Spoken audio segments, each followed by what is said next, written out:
ముంచిలేపింది దుబాయ్పై ప్రకృతి ప్రకోపం. అందుకేనా ఎడారులకు నీరేమైన United Arab ఎమిరేట్స్ను భారీ వర్షాలు పలకరించాయి. అక్కడ కురిసిన కుండపోత వర్షాలతో యుఏఈ తడిసి ముద్దయింది. ఫలితంగా నిత్యం రద్దీగా ఉండే విమానాశ్రయంలో వరద చేరి విమానాల రాకపోకలను తీవ్ర అంతరాయం ఏర్పడింది.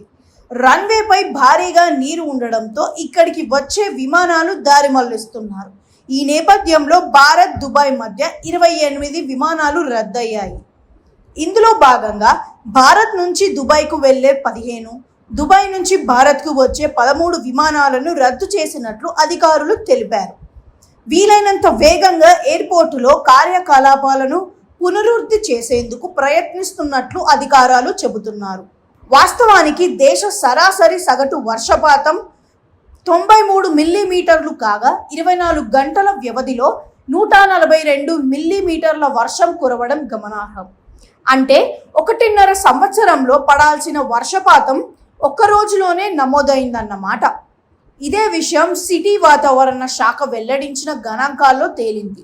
ఈ పరిస్థితుల్లో దేశవ్యాప్తంగా స్కూళ్లు మూసేశారు.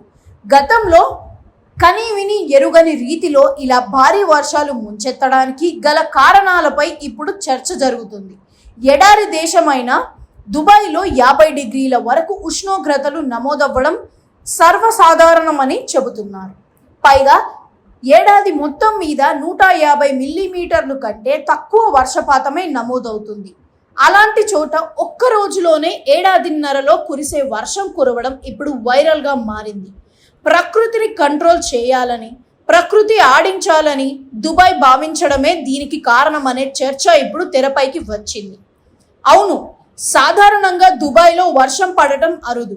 అయితే రసాయనాలతో మేఘాలను కరిగించి వర్షం కురిపించాలనుకునే క్లౌడ్ సీడింగ్ ప్రక్రియ వల్లే ఈ స్థాయిలో ప్రకృతి వైపరీత్యాలు సంభవిస్తున్నాయని ఈ సందర్భంగా పలువురు అభిప్రాయపడుతున్నారు. ఇదే సమయంలో ప్రకృతి వనరుల నియంత్రణలో మానవ ప్రమేయం సరికాదంటున్నారు. ప్రకృతిని తన పని తాము చేసుకోవాలని గుర్తు చేస్తున్నారు.